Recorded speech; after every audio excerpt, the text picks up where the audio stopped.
Hi guys, I'm Laura Vitale, and on this episode of Laura in the Kitchen, I want to show you how to make buffalo chicken meatballs. They are easy, quick, simple, absolutely delicious. If you love anything buffalo, then these are right up your alley, and they're perfect to serve at any get-together, whether it be a party, for whatever sport is playing this weekend, or maybe like a birthday party or like a game night, or whatever your heart desires, because you can keep them warm in the crock pot and they just get better and better tasting. Let me run you through the list of ingredients because it's not very big, but it's all the right ones. So let me show you what you're gonna need. Starting off with some ground chicken. Now make sure you're getting ground chicken, not ground chicken breast, because those are get just a little too dry. Then you need a little onion, celery, parsley. I'm using panko breadcrumbs. You can use regular. I've got egg, buffalo sauce. I always use Frank's Red Hot buffalo sauce. It's my favorite. Granulated garlic, a little ranch dressing. You need some salt, and you're gonna need a little bit of vegetable oil. And then you're gonna need whatever you want to serve them with. I like to sprinkle a little blue cheese crumble on top and a little scallion, but you can use them. You can serve them with coleslaw, in sandwiches, as is. Here's meatballs, you do you, boo. Let's get started because this is really easy. In a little small food processor, you can do this by hand, of course, but I feel like when I want something really chopped fine, I just always add it to my little mini chopper here because it does the job a lot quicker than I would with a knife. I'm adding the celery, the parsley, and the onion that I'm just gonna cut into a few pieces. I'm gonna add that right in, and I'm just gonna chop this up until it's really finely minced, and I'll show you what it looks like when it's there. You've got that in. What is this? You've got that in. You're gonna add your panko. Ground almonds work really well here if you want to use that. A little ranch dressing. I love ranch dressing in anything to do with buffalo, and a little bit here gives it a little tang. I can taste it in the background, then it makes mama really happy. You need an egg to bind it all.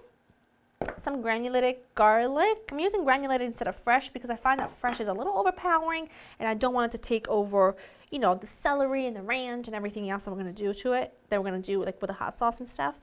And then your salt. And now all you're going to do with clean hands, a cook's best tool, you're going to mix it really, really well until everything is thoroughly combined.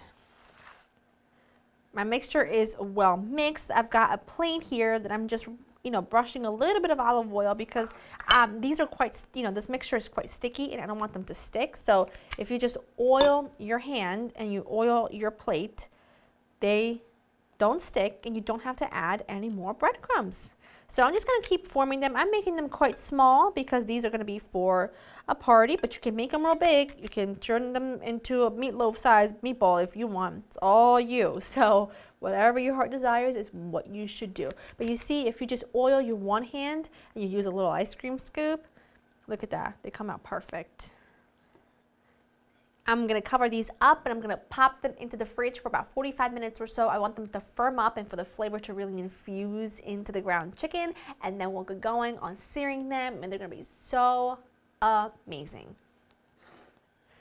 My meatballs were in the fridge for about a half an hour. I just took them out about 5 minutes ago just so that they can come to room temperature a little bit before I sear them. And then I have my cast iron skillet with just the tiniest bit of light olive oil. You can also use sunflower oil, vegetable oil, whatever you have, over medium-high heat. And now I'm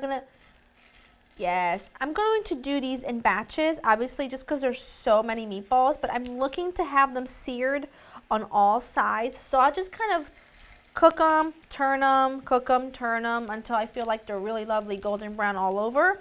And then, like I said, I'll do them in batches and then I'll show you what they all look like when they're done. All right, those look great. Now, they're not all fully cooked through just yet. They're about halfway cooked through. So I'm gonna add them all back in, right?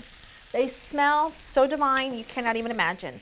Okay, now in this little cup here, in this little bowl, I've got some of my buffalo sauce.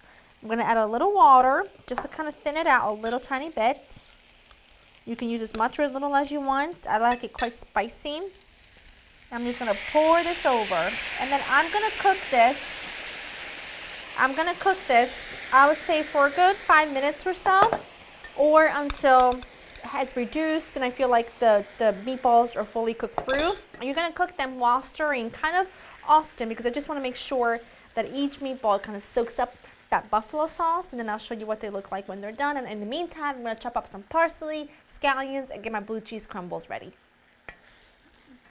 These look absolutely magnificent. Now, like I said earlier, if you want to, at this point, you can put them in a slow cooker and just keep them on warm, and you can just go ahead, make sliders, make sandwiches, serve them with some coleslaw, whatever your heart desires.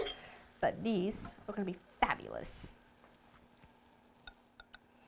Those look fantastic. So now a little green onion, a little bit of freshness is always important and always good. A little parsley, again, just for the same effect, just a little bite of something fresh. And then before I add my blue cheese crumbles, just gonna take a little bit of ranch, right? Or you can do blue cheese, and you just kind of drizzle it on there like so. Oh, so delightful. And then a little scattering of blue cheese. Present to you the buffalo chicken meatball that will be the star of your party, whatever party it will be. Just gonna steal one, take a little more hot sauce from the pan. It smells so good.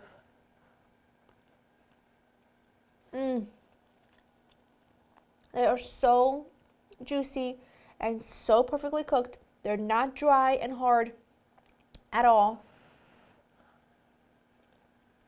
I mean, it goes down really easy, and if you love buffalo or anything, then these are an absolute must make. Go to laurainthekitchen.com. The recipe will be there waiting for you. I hope you enjoy spending time with me. Please make them for whatever the occasion may be, even if it's a normal Tuesday night, because you need some spice in your life, and you certainly need these. Hope you enjoy spending time with me, and I'll see you next time. Bye.